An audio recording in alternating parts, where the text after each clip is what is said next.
कि कोई भी स्टेट बच्चे को ये बोल के मना नहीं कर सकती कि आपके ऊपर डोमिसाइल नहीं है. They have to give the internship. Online mode of study is not at all valid in India and not at all sufficient to do practice in India. Regarding payment and stipend. Hello everyone, welcome back to the channel. My name is Dr. Shubham Gupta, currently intern at GMC Vidisha. This video is about important circular given by NMC for foreign medical graduates. So इसमें क्या है, इसको अच्छे से पढ़ते हैं. First is important provisions under CRMI regulations. उसमें 5 point है. पहला पॉइंट ये है कि जितने भी FMG ग्रेजुएट्स हैं उन्हें कंपलसरी मिनिमम ऑफ 12 मंथ की इंटर्नशिप करना इंपॉर्टेंट है after passing your MBBS from the respective countries. Second point is जहां पे भी आप इंटर्नशिप करेंगे उनके जो कॉलेजेस हैं वो रिकॉग्नाइज होने चाहिए और CRMI की जितनी भी गाइडलाइंस है उसको फॉलो करने चाहिए. थर्ड पॉइंट इज जब भी आप MBBS पास करते हैं या फिर फॉरेन मेडिकल ग्रेजुएट एग्जाम पास करते हैं उसके बाद विद इन 2 ईयर्स में आपकी इंटर्नशिप कंप्लीट हो जानी चाहिए या फिर नेक्स्ट लागू हो जाए तो नेक्स्ट भी कंप्लीट हो जाना चाहिए. फोर्थ पॉइंट इज जब भी आप FMG पास करने के बाद इंटर्नशिप के लिए कॉलेज में जाएंगे तो उस कॉलेज में जो सीट है आपको काउंसलिंग के बेसिस पे और मेरिट के बेसिस पे मिलती जाएगी. फिफ्थ इज जितने भी कॉलेज और इंस्टीट्यूशंस हैं जो भी इंटर्नशिप करवा रहे हैं वो रिकॉग्नाइज होने चाहिए और फॉलो करने चाहिए गाइडलाइंस जो भी CRMI के अंतर्गत आती है. Next point is regarding validation of online study. Commission बिल्कुल भी अप्रूव नहीं करता है ऑनलाइन स्टडी को. उनके हिसाब से जितनी भी आपने ऑनलाइन स्टडी की है they are not sufficient for practising. So इसलिए आपको इम्पोर्टेंट 2 साल की इंटर्नशिप करनी पड़ेगी अगर आप ऑनलाइन स्टडी में एजुकेशन किया है और ऑनलाइन आपकी डिग्री हुई है. अब जैसा कि वो कोविड-19 और रशिया यूक्रेन वॉर वाली सिचुएशन में कहीं कहीं पर मैंडेटरी था कि आप वहां नहीं रुक सकते और आपको अपनी रिस्पेक्टिव कंट्री वापस आना है, तो कमीशन ने डिसाइड किया कि ये ऑनलाइन जो एजुकेशन है वो वैलिड माना जाएगा पर आप उसको सप्लीमेंट कर सकते हैं अपने प्रैक्टिकल्स के through. Next point is online mode of study is not at all valid in India and not at all sufficient to do practice in India. Regarding the applicability under CRMI guidelines, NMC issued a public notice dated on 27th informing that Indian students who were in the last year of their undergraduate medicine course but due to COVID-19 or Russia-Ukraine war had to leave the foreign institute and return to India have subsequently completed their studies and also have been granted certification of completion of the course or the degree before 30th June shall be permitted to appear in FMG examination.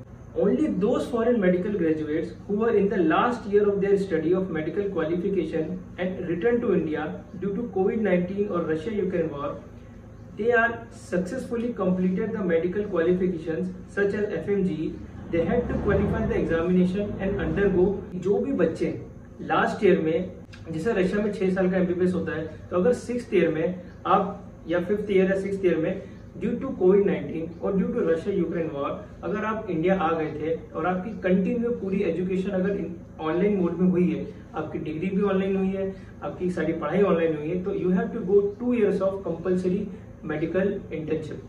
All FMGs are required to complete their education in offline mode only.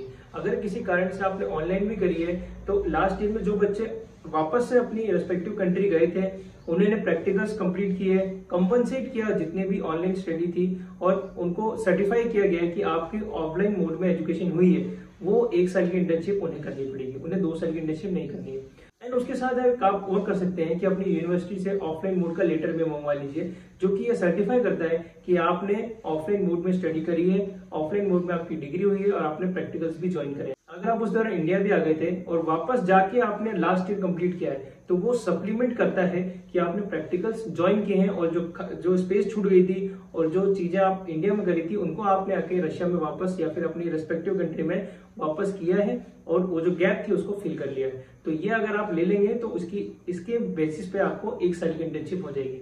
Regarding the domicile eligibility, commission का साफ साफ कहना है कि कोई भी state बच्चे को ये बोल के मना नहीं कर सकती कि आपके ऊपर डोमिसाइल नहीं है या फिर हम आपको नहीं देंगे. They have to give the internship. They have to allow them to do internship in the choice of institution they want to do and the choice of state they want to do if it found eligible or otherwise. Regarding the completion of internship, अगर किसी बच्चे की 2 साल की internship है तो अगर उसने 1 साल ऑलरेडी कंप्लीट कर ली है तो ऐसा इंपॉर्टेंट नहीं है कि उसी यूनिवर्सिटी से आपको अगेन फिर से करनी है. आप दूसरी स्टेट में जाके दूसरी जगह पे भी इंटर्नशिप कंप्लीट कर सकते हैं. अभी जो नेक्स्ट पॉइंट है बहुत ही ज्यादा इंपॉर्टेंट है regarding payment and stipend. Government का कहना यह है कि जितनी भी आईएमजीज को स्टाइपेंड मिलेगी सेम उतनी ही स्टाइपेंड एफएमजीज को भी देना जरूरी है। और नेक्स्ट पॉइंट में यह भी लिखा है कि बहुत सारे स्टेट गवर्नमेंट की रिक्वेस्ट आई थी कमीशन के पास कि हमारे पास बजटरी अलाउंस नहीं है कि हम एफएमजीज को स्टाइपेंड दे पाए। तो कमीशन ने क्या किया है, कमीशन ने ये बोला है कि ये स्टेट गवर्नमेंट पे डिपेंड करता है कि आप एफएमजीज को कितना पेमेंट देना चाहते हैं और देना चाहते कि नहीं देना चाहते। तो ये स्टेट टू स्टेट डिपेंड करेगा। अगर they want to give they will give, otherwise they will not give. But जो बच्चे 2 साल की इंटर्नशिप कर रहे हैं उन्हें फर्स्ट ईयर में नहीं मिलेगी स्टाइपेंड, लेकिन सेकंड ईयर में उन्हें देना जरूरी है, उन्हें सेकंड ईयर में स्टाइपेंड जरूर मिलेगी। Next point is regarding the one time relaxation for internship of FMGs. अब इस पॉइंट में ये लिखा हुआ है कि बहुत सारे बच्चे हैं, अलग अलग स्टेट के भी हैं और रिस्पेक्टिव स्टेट के भी हैं, लेकिन सीटें कम है। तो पहले तो सिर्फ टीचिंग हॉस्पिटल्स और रिकॉग्नाइज्ड हॉस्पिटल्स में ही इंटर्नशिप अलाउ की जा रही थी, लेकिन अभी रिसेंटली एक लिस्ट आई है जिसमें नॉन टीचिंग हॉस्पिटल्स और डिस्ट्रिक्ट हॉस्पिटल्स ये सब भी इंक्लूड कर दिए गए हैं। अब ये ऐसा इसलिए किया गया है कि बच्चे ज्यादा हैं, सीट कम है।